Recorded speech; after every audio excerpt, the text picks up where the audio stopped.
Olá, está começando o Atualidades Pampa Melhores Momentos deste sábado. A partir de agora, você confere as discussões sobre os principais assuntos da semana. Marconi, eu quero falar sobre o teu assunto, porque alguns telespectadores aqui já estão se manifestando com relação ao episódio da menina Ágata. Para quem não está, então, acho até difícil, né? A situação já corre o mundo. Para quem não está tão a par, no final da semana passada houve uma operação no Rio de Janeiro, na região chamada Fazendinha, que fica no Complexo do Alemão, na zona norte do Rio de Janeiro. Nessa operação, segundo as informações que temos, houve uma troca de tiros, né? Os policiais alegam terem atirado em direção a uma moto que estaria confrontando os policiais. Um disparo, e eu deixo claro aqui que até onde eu vi hoje à tarde, não havia ainda sido confirmado nem se o tiro tinha sido. Né? Então, há possibilidade de até então ter alguma nova informação a respeito. Né? Então, eu deixo claro, não estou aqui nem dizendo que sim, nem dizendo que não. Segundo as informações que temos, não havia ainda sido possível confirmar se o disparo partiu de um policial.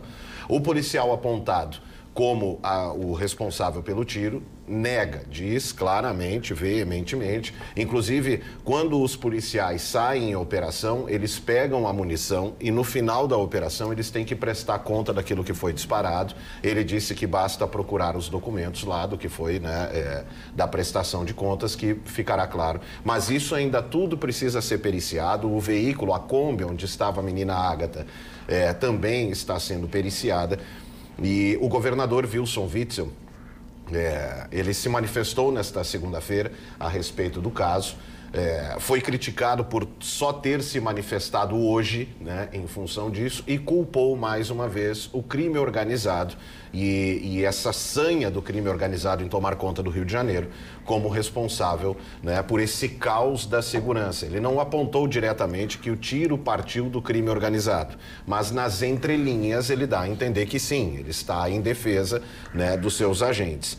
Fez questão de deixar claro, e aí é o assunto, né, que eu sei que a Carla vai falar depois, da questão, né, do excludente de licitude, que está em discussão, né, fez algumas declarações, até me chamou muito a atenção, eu separei uma declaração do próprio governador, sim, que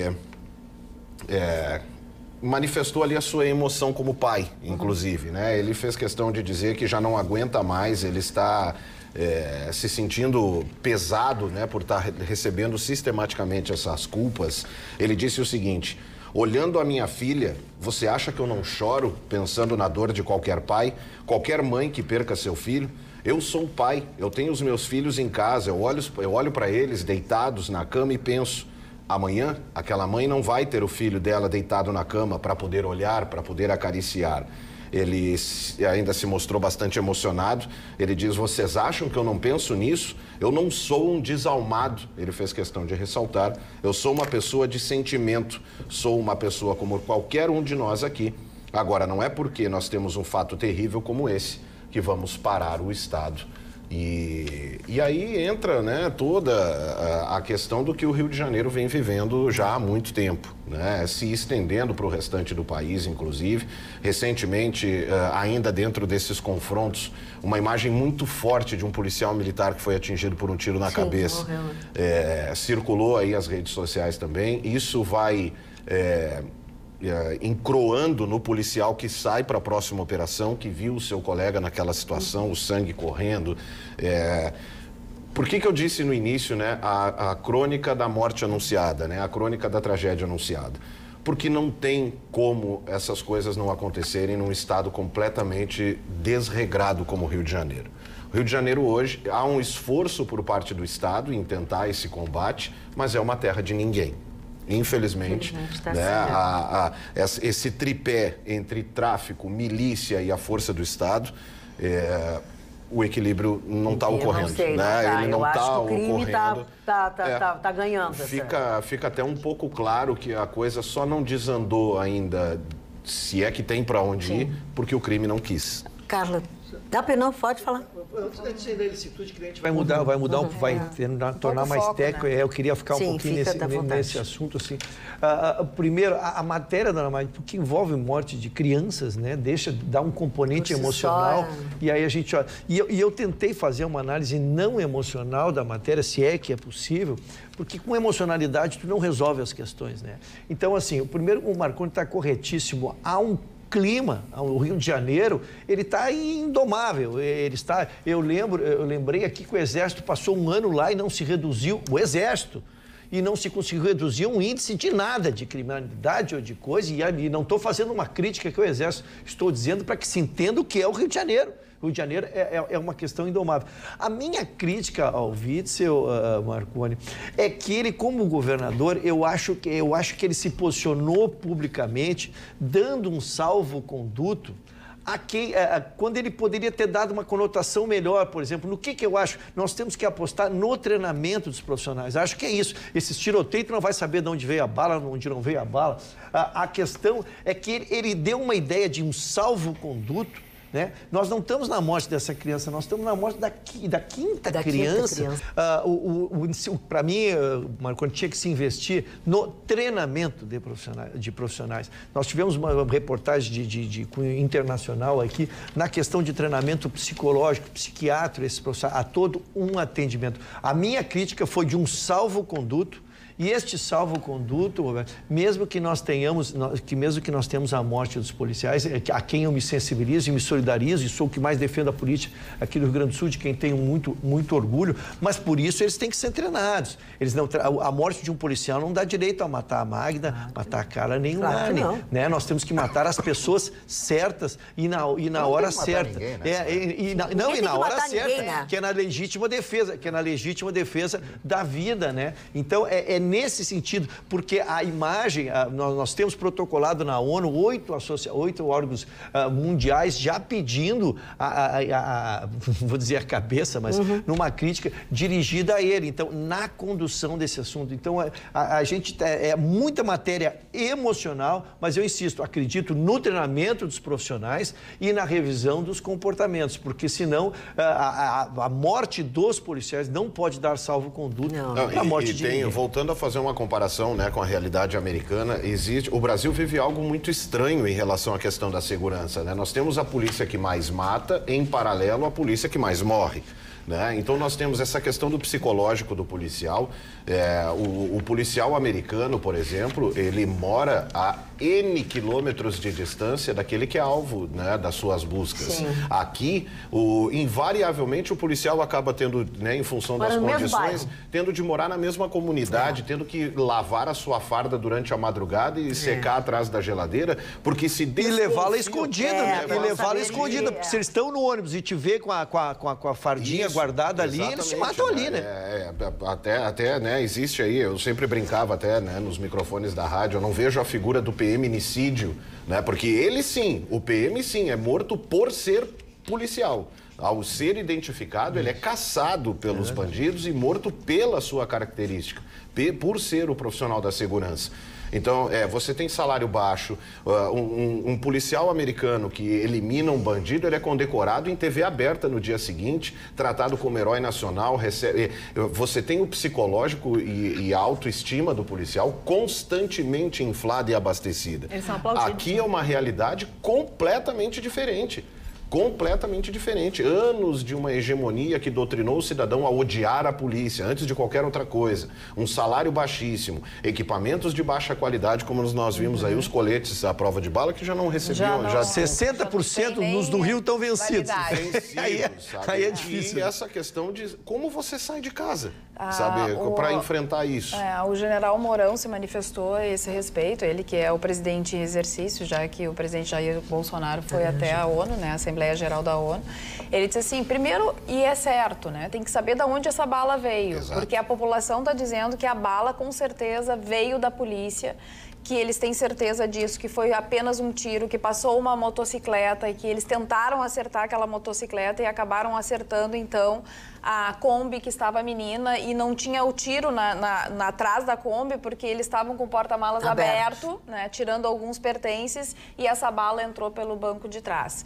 Então, o general disse, sim, precisa saber se realmente foi, porque muitas vezes a comunidade também fala que a bala veio da polícia porque tem medo de dizer que a bala veio do traficante. Claro. Porque aquelas pessoas sofrem de medo o tempo todo. Eles vão continuar morando ali, né? Vão continuar morando ali. Então, assim, a gente vai ter que saber o que a perícia, o que a técnica vai dizer. Vamos ver se tem o número de balas que saiu do quartel, se não tem o número de balas, enfim. Acho que é um caso complementando, o motorista da Kombi disse que teria passado uma moto com 2 rapazes sem camiseta e os policiais que estavam na rua atiraram, mas aí pegaram Pegou na Kombi. Pegou na Kombi, pegou na menina. Com relação ao treinamento, acredito que o Ruschel tem razão. Essas pessoas que vão para a rua, como disse o Marconi, sem o colete na validade, ganhando pouco, não sabendo se vão voltar para casa, no mínimo, elas têm que ter um treinamento e elas têm que estar seguras na rua. Essa que é a grande realidade.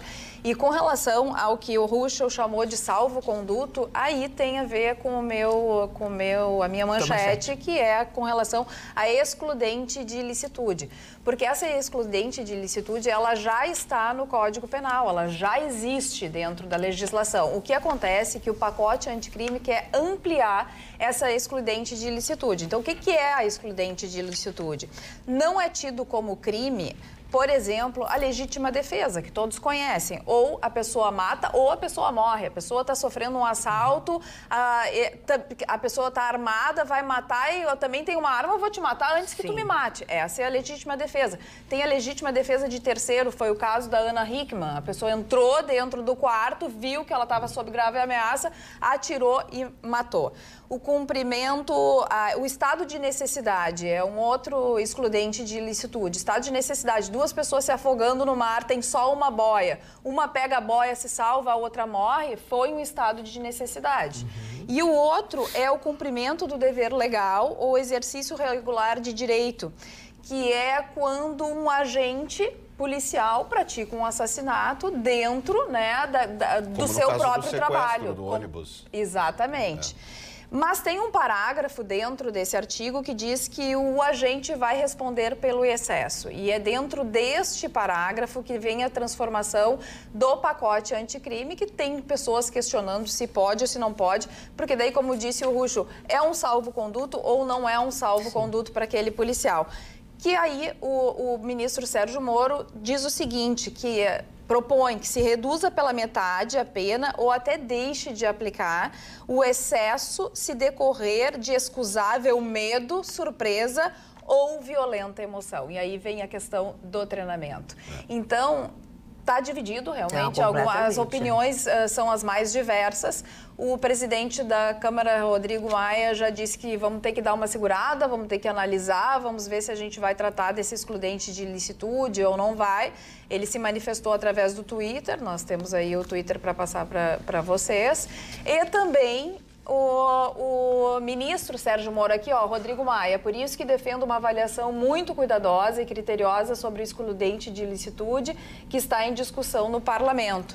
Já o ministro Sérgio Moro também foi ao Twitter e tuitou o seguinte: lamentável e trágica morte da menina Ágata. Já me manifestei oficialmente. Os fatos têm que ser apurados. Não há nenhuma relação possível do fato com a proposta de legítima defesa constante no projeto anticrime. Daí ele responde ao deputado do PSL que defendeu essa excludente de ilicitude tratada no projeto.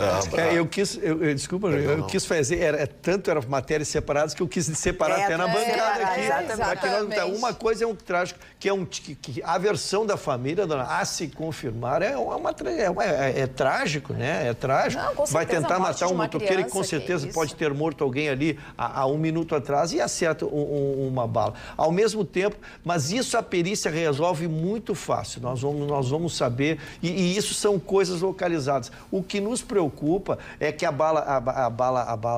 essa bala perdida, ela estava sendo em confrontos noticiados, era um tiroteio, 4 horas de tiroteio, e daqui a pouco se viu uma tragédia. E esse é um fato isolado de uma Kombi parada, de um único tiro, né? Então, por isso que ele tem um revestimento que provocou essa comoção. E eu achei muito importante o posicionamento do Moro, que é deixar claro, porque tentou se construir essa narrativa e usar a morte da menina Ágata também para uso político. O Moro fez questão de deixar claro. Aquela frase dele significa o quê? Se já, por exemplo, estivesse em vigor, né, esse novo pacote, esse caso não se encaixaria. Não se encaixa, não tem nada a ver. Esse caso seria investigado da mesma forma, ou seja, parem de tentar. Olha aí, ó, querem aprovar esse aí, seria então isentado. Não, o Moro fez questão de deixar claro que este caso foge completamente do que propõe o projeto. Eu achei curioso, voltando ao governador do Rio, que ele foi questionado sobre isso, né? Obviamente que veio à tona na entrevista. E ele disse o seguinte, segundo ele, até me chamou a atenção o posicionamento dele. Para ele, pode ficar do jeito que está. Ele fez depois, né?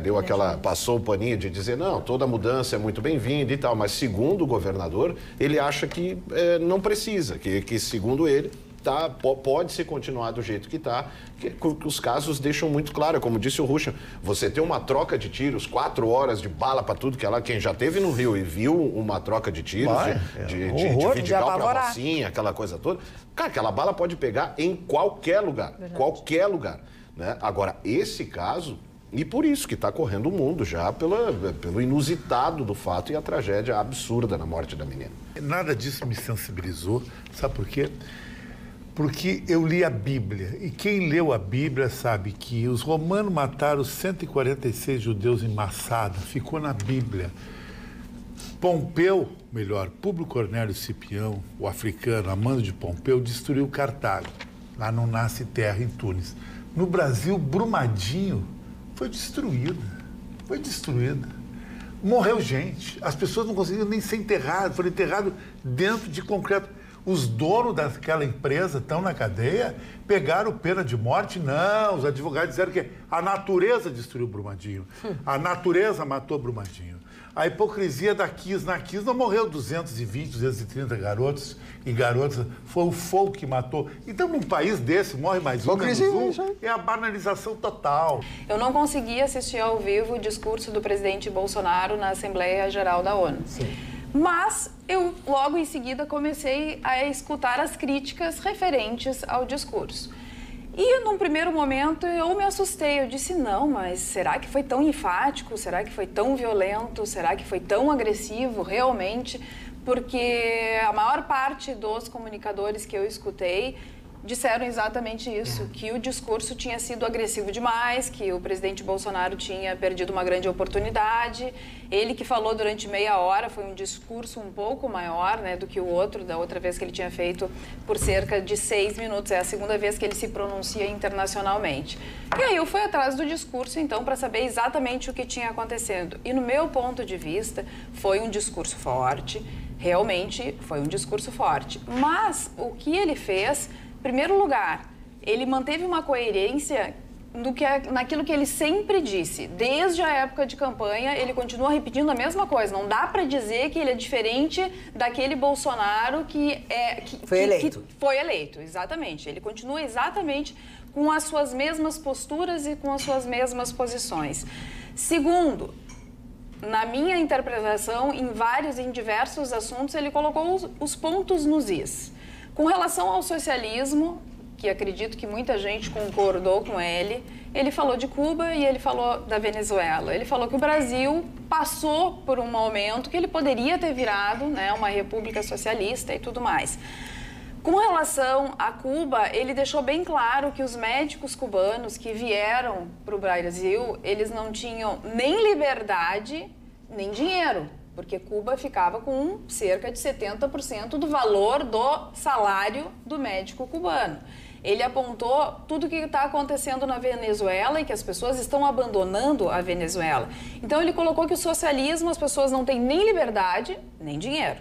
Ele falou do liberalismo econômico que está sendo implantado no nosso país. E é verdade, nós mudamos o foco da economia, nós estamos abrindo as portas do país para um liberalismo e para um capital estrangeiro entrar no país. E claro, daí no ponto mais polêmico, que era o mais esperado, com relação à Amazônia. Nesse caso, ele mostrou dados e tudo mais, que o Brasil hoje explora menos território na área de agricultura e da agropecuária do que países, por exemplo, da Europa. Disse que o país se preocupa sim com a Amazônia, se preocupa sim com a preservação, apontou, e é o que eu gostaria, que dá para fazer tudo, dá para unir agricultura, dá para unir desenvolvimento com preservação, que é o que eu gostaria que realmente acontecesse, mas daí ele tocou num ponto realmente um pouco mais delicado e citou o espírito colonialista de um país no qual ele não disse que foi a França, mas ficou óbvio, tanto é que o Macron depois respondeu dizendo que ele não tem interesse econômico nenhum, ele pensa nas pessoas e disse que a Amazônia não é um patrimônio da humanidade, que a Amazônia é do Brasil. Nesse ponto ele foi bem ríspido, realmente, ele colocou assim, e ele disse sempre que ia dizer que a soberania do povo, né, acima de tudo, e talvez nesse ponto não tenha deixado uma brecha para de repente ter uma comunicação com os outros países e tudo mais. Mas eu não achei um discurso que distanciou o Brasil dos outros países. Eu acredito que ele foi lá e disse aquilo que ele sempre colocou desde sempre. Então, e mais, Magda, eu acredito que ele foi bem instruído nesse discurso. A gente nota que ele foi muito bem instruído. Muito bem instruído. Tem alguns que não gostaram. O governador do estado de São Paulo disse que ele foi muito mal, o Dória, mas o Dória critica sempre. E aí um ponto. Pro Dória é só ele que é bom na comunicação. Exatamente. Um ponto que me chama muita atenção é que hoje em dia a gente tem assim, ou aqueles que adoram o Bolsonaro, que daí amaram o discurso, ou aqueles que odeiam o Bolsonaro, e aí eles odiaram o discurso, mas é muito difícil um distanciamento crítico para saber que ponto que foi bom e que ponto que foi ruim. Talvez não tenha sido de todo ruim ou de todo bom. Então as pessoas precisam aprender a analisar com um pouco menos de paixão, ver o que realmente deu certo ali, o que ele conseguiu comunicar e o que poderia seria um pouco melhor. Elas acham. Exatamente. Mas porque a tendência é ir atrás do que o outro disse. Ou os que não gostam dizem isso. E uma coisa que eu observei, já vou passar para ti, Marconi, uma coisa que eu observei, ele essa vez usou um teleprompter, que foi muito bom. Ele se deu muito bem com o teleprompter. E, diferentemente do Trump, que também usou um teleprompter, mas o Trump que já é macaco velho, ele já sabe... Apresentador de televisão? É apresentador de televisão. O presidente Bolsonaro usou um teleprompter, ele tinha 2 teleprompters, pela maneira que ele estava lendo, tá? E eram blocos de fala, porque ele não deve estar acostumado ainda com o teleprompter que vai rolando, vai girando. Então, ele tinha, assim, meia dúzia de frases nesse, aí ele virava para o outro. Foi muito bem o discurso dele, foi muito bem, eu penso assim. Questionamentos, todos tiveram questionamentos também com qualquer outro. Falou no Trump, alguns acharam ruim também, mas o Bolsonaro, entre as suas qualidades, eu penso que é uma qualidade, ele é fiel, ele gosta do Trump. Ele gosta do Trump, ele quer o apoio do Trump. E ninguém estava esperando que o Trump fosse falar no Bolsonaro também, né? Marconi, sobre a análise da Carla a respeito do que ela leu, né, sobre o discurso, no dia 19 de setembro eu citei aqui, fiz questão de anotar que no dia do discurso eu ia trazer de volta, que nós já tínhamos aí praticamente 2 formatos de matéria pronta. Falou mais moderado, cedeu a pressão. Falou mais grosso, falou um pouquinho mais grosso, é intransigente e agressivo, envergonhando o país lá fora. Deu a alternativa B, né, em função aí da postura esperada de Jair Bolsonaro. A gente já sabia como é que iam interpretar. Infelizmente, né, já estava desenhado aí a interpretação por parte da extrema imprensa. Dona Magda, eu vou abordar a partir da fala final da Carla, porque o Bolsonaro, como se diz, Bolsonaro foi o Bolsonaro. Ele foi o Bolsonaro sobre isso. Mas o que nós temos que mudar um pouquinho, Marconi, é que ele não estava falando para o Brasil. Ele não estava falando para aqueles que confiam nele, que acreditam nele, ou que conhecem ele, reconhecem o estilo dele de ser. Ele estava falando para o mundo. Então, o que nós temos que analisar aqui é se o discurso dele, como repercute no mundo e que benefício traz para o Brasil o discurso dele. E, primeiro, não foi um discurso diplomático. Foi um discurso de Bolsonaro mesmo. Então, se nós hoje temos uma figura do Trump, como é que é a figura do Trump? A gente já criou um perfil dele. O Bolsonaro, ele criou para o mundo um perfil dele. O que para mim interessa, e nisso eu tenho sido uma voz destoante aqui na bancada, é que eu tenho brigado pela questão de que a eleição terminou.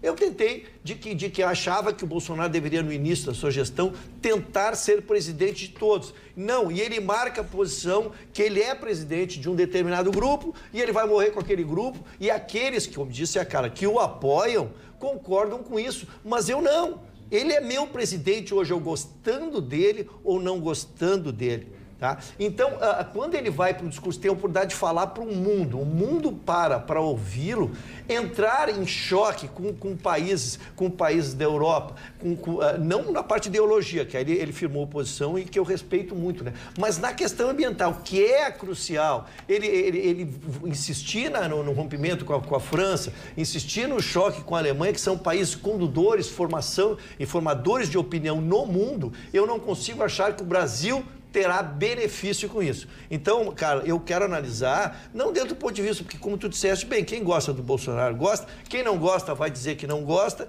e essa matéria eu tenho passado lá. Eu vou esperar, e vamos esperar, porque em 2, 3 dias a gente consegue firmar uma convicção, como o mundo vai ter lido o discurso do Bolsonaro.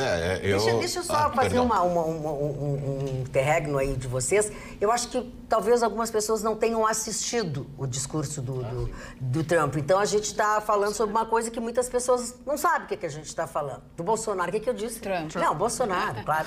Então, assim, vamos dar uma olhada. Não, é o discurso na íntegra. Foi um discurso de 30 minutos, é óbvio. Mas para vocês terem uma ideia do que nós estamos falando.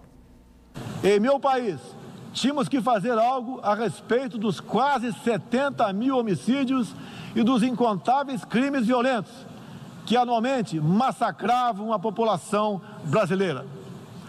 A vida é o mais básico dos direitos humanos.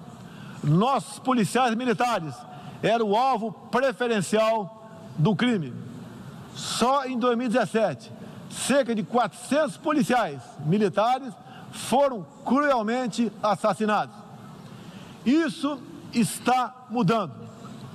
Medidas foram tomadas e conseguimos reduzir em mais de 20% o número de homicídios nos 6 primeiros meses do meu governo. Puxa, eu vou discordar de ti que ele falou só para os brasileiros que gostam do discurso dele.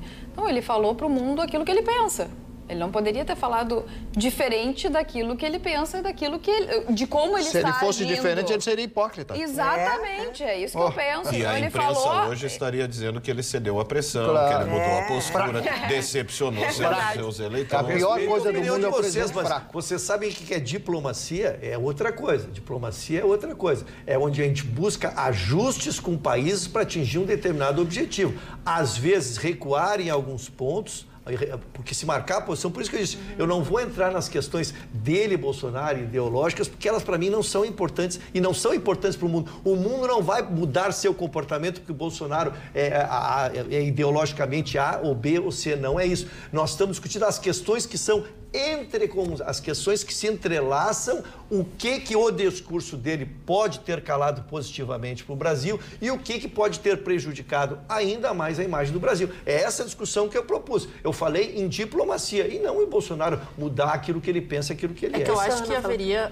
maneiras de se posicionar e maneiras que realmente interessassem, porque o mundo inteiro queria saber como ele se posicionava em relação à Amazônia. Ele também trouxe uma informação muito importante a respeito dos vistos e também da intenção de aumentar os países que não precisam, né, aqueles visitantes que não precisam de visto para ingressar aqui, alguma coisa especializada, algum tipo de documentação, justamente para incentivar o turismo. A gente fala que nesses discursos é mais importante, às vezes, tu ter um cartão de visita positivo, porque, de fato, como a gente já trouxe aqui, a própria Roberta se manifestando, que nesse tipo de encontro, as as reuniões que realmente importam, os acordos que realmente importam são por portas fechadas, por investidores. Eu falo, às vezes, os políticos estão lá só para fazer, a gente fala assim, uma apresentação, o que realmente importa. E eu discordo também no ponto de ele falar, para estar governando para todos, porque ele foi muito claro em colocar os seus valores cristãos, que eles estão se influenciando, serão uma marca do seu governo e serão sim regência. A gente fala de uma reunião da ONU, onde se fala também da pluralidade religiosa, associando talvez que quem não tem esses valores não tenha conceitos corretos e acertados, até citando minorias e como os direitos humanos acabam influenciando em perder os valores familiares de uma população brasileira que está em decadência. Então, acho que isso poderia ter ficado, não digo que ele estaria indo contra os seus ideais, mas talvez não citar de uma forma tão enfática, poderia sim que possibilitar que ele tivesse relações mais tranquilas e agradáveis com as pessoas que estão lá também cumprindo um protocolo. O próprio Donald Trump teve, na sequência, foi ele que discursou e falou também com os presentes no evento, e ele foi bem mais tranquilo, falando até a respeito da globalização, do amor que deveria existir, mas que as fronteiras existem nos Estados Unidos, que assim se manterão, porque o patriotismo fala, os grandes líderes defendem as suas nações, e se assim defendem as suas nações, são importantes protegê-las de qualquer forma. Muito bem, alguém mais quer falar? O que eu acho que eu entendo é que o Bolsonaro, ele, por ser essa figura Bolsonaro, mudou, saiu um ataque que era mais aberto, digamos, e entrou um que é mais agudo. O Bolsonaro deixou claro a sua postura, o mundo também já conhece a postura dele.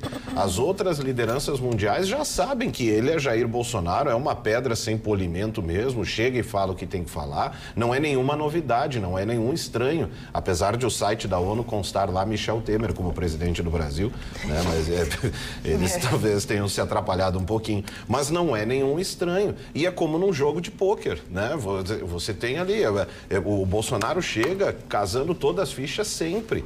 É uma postura, né? É o estilo dele, gente. Ele não é vaselina e ponto. As pessoas não têm que entender, tá bem, ele tem que ser diplomata, digamos. Não sei o quê. Em algumas questões, em algumas questões, mas o Trump também não foi diplomata. O Trump também não foi simpático, não foi queridinho. Ou foi? Eu assisti os dois discursos. Não foi. Mais ou menos, né? Ele foi assim, não tão direto, né?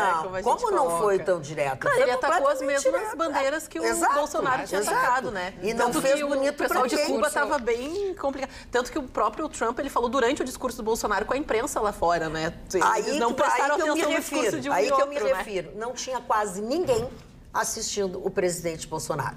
Porque foi o primeiro discurso e como bom evento no mundo inteiro, eu fiquei surpresa, achei que lá com toda aquela pompa, aquele protocolo, ia começar no horário, as pessoas... Não tinha metade do auditório ocupado. A imprensa estava do lado de fora, esperar o Trump. Enquanto o Trump dava entrevista, o Bolsonaro falava lá dentro, entendeu? Então, assim, eu acho que foi bem, foi muito bem, é o jeito dele, ele falou como ele tem que ser, e protocolo é protocolo, mas o que a gente vai fazer? Eu acho que ele valorizou demais a Cuba, sabe, sinceramente. Eu acho que ele falou demais em Cuba, não deveria ter falado aquilo, ter apenas citado o comunismo em Cuba, que fracassou, que o fracasso de Cuba, todo mundo sabe o fracasso de Cuba, a pobreza que é Cuba, né? Um dos países mais pobres do mundo, num regime que iniciou-se em 1959, lá com a invasão, com a fuga do Fulgêncio Batista e com Fidel Castro. Agora, o Bolsonaro, eu vou repetir aquilo que eu disse, ele não poderia ser diferente do que ele foi hoje. Então, as pessoas que esperavam, que teriam a vontade de que ele fosse, como disse o nosso Ruschel, apelasse para a diplomacia, mas ele não é um diplomata. Ele não tem nada de diplomata, ele é como ele é, ele fala as coisas que ele pensa e essas coisas às vezes saem caro para ele próprio. Quantas vezes a gente diz determinadas coisas? Isso é Dr. Freud. O inconsciente fala na frente. Dr. Freud dizia o seguinte, mais de 90% do que nós falamos é produzido pelo nosso inconsciente. Isso é Dr. Freud, não pelo consciente. Então, às vezes, o inconsciente da gente determina determinados atos que são falhos a posteriori, quando você vai analisar, poxa, mas por que eu fui falar isso? Então, é um inconsciente. Ele age dessa forma. Bolsonaro foi eleito por 57 milhões de pessoas porque pensavam absolutamente da mesma forma que ele. Se ele vai ser reeleito, aí já é outro problema. Aliás, a minha manchete de hoje traz isso, hein? quanto o Brasil, onde é que está a notícia aqui? Olha aqui, é impressionante a balança comercial brasileira. Sabe quanto é o superávit da balança comercial brasileira esse ano? 33 bilhões 540 milhões de dólares. Superávit, doutora Roberta, de 33 bilhões 540 milhões de dólares. Eu fico nervoso, até que é muito dinheiro. 33 bilhões. Esse é o país que está ruim, que está caindo. E são os adeptos da escatologia, que é a doutrina do fim do mundo. Por isso que eu acho importante que, mais do que discurso, o que importa é a atitude. Então, assim, um diplomata nunca vai ser totalmente confiável, porque um diplomata precisa agradar. Quem fala a verdade vai desagradar alguém. O Brasil está precisando e está clamando por verdade, uma vez que a gente vem de muita corrupção, de muita falcatrua, como diz o Chicão, usando o termo dele que não está hoje aqui. Então, na verdade, o principal é que o Bolsonaro siga com os acordos, abrindo a conversa com vários países que estão interessados nas nossas riquezas e fazer negócios e se abrir para o mundo, como ele se abriu. Eu gostei muito do discurso dele, gostei muito do discurso do Trump, achei que o Trump foi muito inteligente numa jogada que está acontecendo nos países do Oriente Médio, uma questão com o Irã, ele se posicionou muito bem. E eu acho que isso aí é muito mimimi, porque a ONU, bem na verdade, o que ela está fazendo no mundo? É só mimimi. Olha aqui, ó, uma coisa, hoje nós tivemos 2 acidentes em lugares até relativamente perto da gente, né? Um caminhoneiro atropelou uma pessoa e atingiu algumas casas, isso em igrejinha. Ele acabou atingindo as pessoas e ele também morreu. E fora isso, uma família que veio ao Rio Grande do Sul para o enterro do pai e quando voltaram para Florianópolis, numa estrada nossa, morreram. Sofreram um acidente, morreu a mãe, a viúva, morreu o filho e a irmã está muito, muito, muito mal no hospital. Então, assim, o que está acontecendo com essas nossas estradas, hein, com as pessoas? Sabe? Silêncio, porque não tem, não tem uma sabe, uma coisa, olha aqui, o caminhoneiro morreu porque ele perdeu o controle do caminhão, atropelou um idoso, atingiu 2 casas em Igrejinha. O caminhoneiro foi identificado como Daniel Rodrigues Reis. O acidente ocorreu por volta das 17 horas. O idoso, de 72 anos, era morador de uma das residências que foram atingidas. Dona Magda, os caminhoneiros, eu vou falar em tese, não um caso concreto que não conheço, até para que não se particularize. Mas a grande questão dos caminhoneiros é os rebites, né? É a necessidade de cumprir uma carga horária amazônica.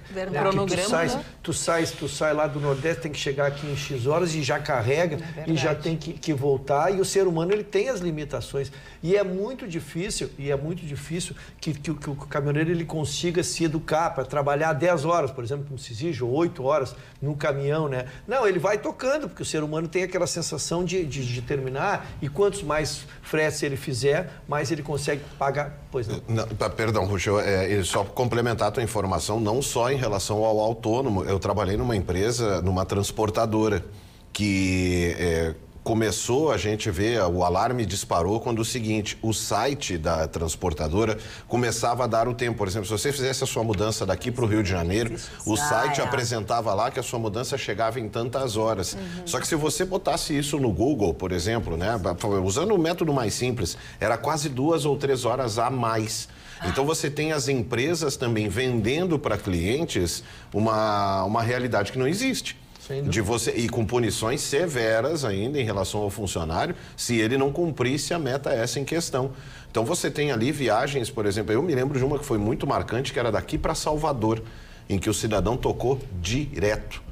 Foi uma das ações trabalhistas lá que deu uma confusão danada, direto para poder cumprir o que o site vendeu para o cliente de que chegaria a sua mudança. Tu não fazes nada. Existe uma média distância que tu calculas, né? Porque como tu não pode, os caminhões têm limitação de velocidade, né? Para tu fazer nesse período só um número X de horas que está muito além de qualquer controle normal, assim, né? Desumanamente além. A gente chegou à conclusão que não há como você cumprir isso. Nem se fosse um caminhão autônomo, que só ele fosse, não tem como cumprir esse horário. E aí você... Né, as tragédias começam. Fora as distrações que hoje a gente tem, que uma delas, e eu acho que a pior delas, é o telefone celular. Quantas vezes as pessoas se perdem nas estradas porque vão dar uma olhadinha no celular. Eu vi uma campanha muito interessante que mostrava... A campanha era a seguinte, reuniu alguns jovens e perguntava se eles usavam celular durante o trânsito. E o porquê que eles usavam o celular, para justificar o uso do celular. Aí um dizia, minha mãe precisa falar comigo, então eu uso o celular quando eu paro na sinaleira. O outro, não, mas de vez em quando eu publico alguma coisa importante, eu preciso saber o que... E outros pensavam, mas por que eu tenho que usar o celular? Porque não tem resposta, não tem uma justificativa que te faça usar o celular no meio, na hora que a pessoa está dirigindo. Mas é uma coisa que acontece, a gente não pode negar. E a campanha, depois disso, depois dessa entrevista, cada um deles recebeu uma menina que andava toda tortinha, coitada, e ela sentou na frente de cada um deles e ela disse assim, eu reaprendi a andar e eu reaprendi a falar. Tudo isso porque um dia eu estava atravessando a sinaleira e o caminhão perdeu o controle porque ele estava olhando o celular. Meu Deus. E ele me atropelou. Então, assim, daí, claro, todos eles, a primeira reação é assim, um desculpa, eu também usei, eu também poderia ser o caminhão que te atropelou. Verdade. Né? Se colocando no lugar do motorista e da própria vítima e tudo mais. Porque ninguém quer atropelar ninguém e ninguém pensa que isso pode acontecer. Mas a grande realidade é que a distração do celular pode sim machucar muita gente, pode matar outras Carla, eu quero te E acrescentar. você sabe que eu concordo com isso em gênero e número, sou contra falar ao celular, mesmo que seja no viva voz ou que seja com alguma coisa no ouvido. Não dá, a gente se distrai, não adianta. Passando agora para os Estados Unidos, Donald Trump e o presidente da Ucrânia, as mensagens, isso tem relevância, não tem? Como é que está a situação do impeachment? Isso mesmo, nós trouxemos ontem a informação, então, que foi aberto o processo de impeachment contra o Donald Trump. E justamente, né, num momento complicado, porque ele está na ONU falando sobre assuntos, está distante justamente da população e vem sendo pressionado para a mídia para a divulgação dessas conversas. Surgiu o zum de que ela teria acontecido, ela aconteceu em julho, e é justamente não um pedido, mas uma indicação para que então o presidente da Ucrânia investigasse o filho de Joe Biden, que é o seu opositor político, estará provavelmente, ainda não foram escolhidos, né, os representantes. Ele também está muito questionado, como o Mani já trouxe em diversas oportunidades aqui, mas ele pode ser o seu opositor na corrida presidencial em 2020. Então, dentro dessa conversa, ele pede para que Joe Biden seja investigado, mas principalmente o seu filho, porque os dois estariam envolvidos na parada de uma investigação relacionada a uma empresa de gás que o filho, então, do seu opositor estaria trabalhando, e eles teriam comemorado essa vitória, parar a investigação. O Donald Trump foi muito sincero quando surgiu o zum, disse que não teria problema nenhum em divulgar, porque ele de nenhuma maneira pressionou para que a investigação acontecesse. Ele apenas fez um alerta. Ele disse até hoje, conversando ao lado, então, do presidente da Ucrânia na ONU, o presidente da Ucrânia disse que não quer se meter nas eleições democráticas dos Estados Unidos, que prefere não estar nos holofotes dessa polêmica, e o Donald Trump disse que não tem problema nenhum. Não houve, então, justamente essa pressão. Ele disse que o intuito dele foi apenas fazer um alerta e, claro, que os Estados Unidos, então, teria suspendido, na oportunidade, uma ajuda de 400 milhões ao país. Então, isso que acabou dando toda essa repercussão negativa, porque é como se fosse, ou tu investiga e eu libero, ou não libero. Como sempre, ele se manifestou no Twitter também, né? Tweetou. Sim, ele está sempre utilizando suas redes sociais. Ele até disse que, então... Posso dar um pitaquinho? Claro. Não vai acontecer absolutamente nada. É o que todo mundo está falando. Nada. Dona Nancy Pelosi, que é a democrata, isso é tudo... Presidente da Câmara. Sim, isso é tudo uma palhaçada. Sabe que eu tenho a impressão que, agindo dessa forma, ele quer que a Elizabeth Warren seja a pessoa que represente o Partido Democrata o ano que vem. Ele está querendo contrapor. Porque o Joe Biden, ele ganha do Joe Biden. Não tem como esse Joe Biden ganhar dele, apesar de toda a estrutura e ter sido vice do Barack Obama nos 2 governos Obama. Aqui eu acho que isso é um apelo popular muito pequeno. Olha, falando em apelo popular, no youtube.com/TV Pampa, no nosso canal, você vai lá, se inscreve, toca o sininho da notificação. A Geni Lourdes está dizendo, ó, o Trump será até reeleito, Roberta. Claro que vai. Claro, do ponto de vista, essa situação do impeachment está, inclusive, favorecendo que todo momento da campanha, em vez de discutirem propostas, vão ficar com os holofotes nessa questão, que aí o presidente certamente vai ter uma forma de se defender. Então, perde quem? Os americanos. Porque quando a gente tem a tendência a um voto, é bom a gente conhecer as discussões e as propostas de todos, independente se tu gosta mais do Trump ou não. Isso nos Estados Unidos, no Brasil, em qualquer lugar do mundo. Antes de tu tomar uma decisão, é importante conhecer todos os lados, para daí tu definir melhor. E aí se perde, né? Então eu acho que isso vai favorecer o presidente Trump. Não, esse Trump Gate que estão querendo fazer, que fizeram com o Nixon, isso é bem uma história da política americana, principalmente do Partido Democrata. Eu nunca gostei desse partido. Esse partido é muito mimimi, muito direitos humanos, socialista. Obama, Kennedy. Eu gosto dos americanos falcões, George Bush, o Rambo, que foi o grande presidente, Ronald Reagan. Esses caras que representam os Estados Unidos. Os outros é muito minoria, não curta essa operação. Então o que vai acontecer, dona Carla? Eles vão bater tanto, vai virar um pão de ló e o Trump cresce. E o povo americano vai ficar com pena, a economia crescendo. Vai votar no Trump, o Trump... Essa é a tua opinião também? Não, é evidente que não. Não, é evidente que não. Evidente que então vamos ao contraponto. É evidente que não. O impeachment, a gente sempre usa uma expressão, ele pega ou não pega. Né? E eu acho cedo para nós, às vésperas de uma eleição, tu ter um impeachment contra ti. Ele não é bom por princípio filosófico, né? É melhor estarem falando bem da gente do que falando mal. E especialmente no primeiro, na Câmara, onde ele terá a minoria e será bombardeado, e corre o risco de levarem adiante a segunda. E aí lá, então ele não será não sofrerá o impeachment, mas o desgaste de um impeachment é imprevisível. Então eu quero esperar um pouquinho mais, não conheço o perfil do eleitorado americano, né? Mas ele passará um período sendo bombardeado. Passa no Senado. Não, no Senado não, mano. Eu estou dizendo na Câmara.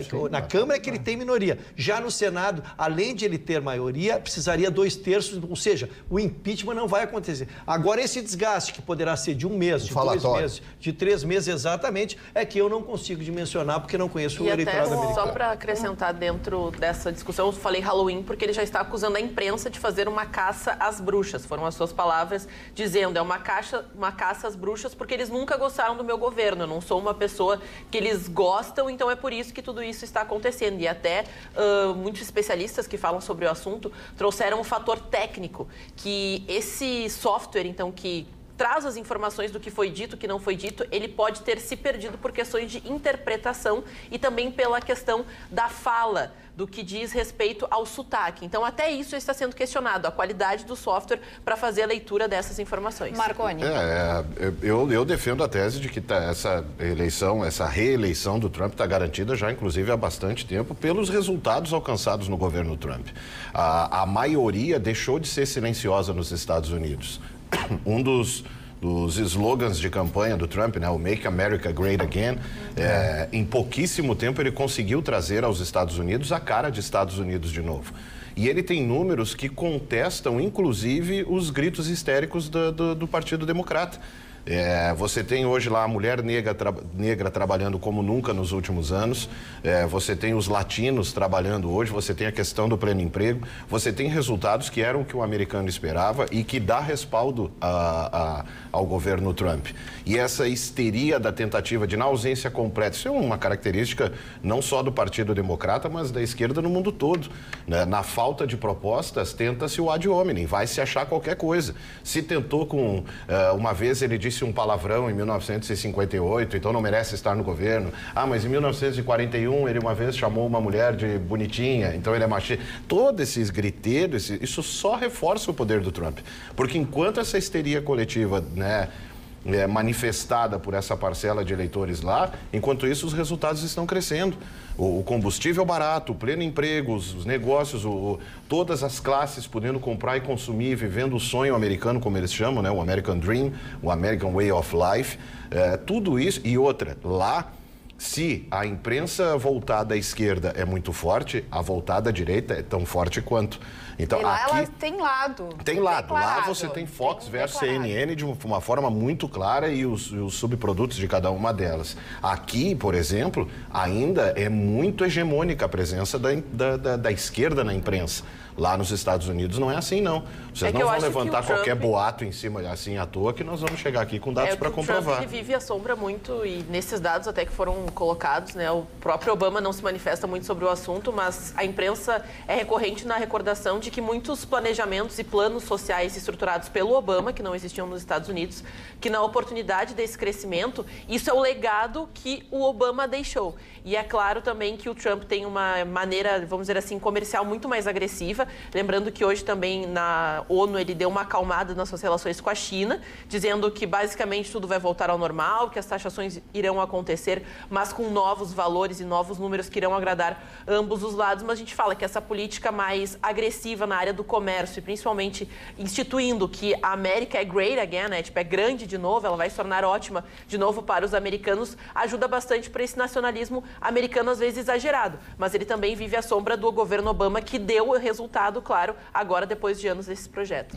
Eu vou falar sobre futebol, só que o americano, né? Que bom. Porque eu acompanho, assim com essa mesma ênfase, né? Eu acompanho a Liga Norte-Americana de Futebol, a NFL, e aí eu tava dando uma lida em algumas... Tu torce pros Patriots, né? Não, na verdade que é o mas time isso do marido da Gisele. Vamos prestar atenção. É o seguinte, com licença, deixem ele desenvolver o assunto dele que vocês vão saber por que ele está dizendo então, isso. O que acontece? Na verdade, o futebol americano é o pano de fundo dessa história, porque é algo muito mais preocupante. A gente seguidamente fala aqui dessa questão das redes sociais e o quanto esse ambiente acabou meio que moldando o andamento da vida das pessoas.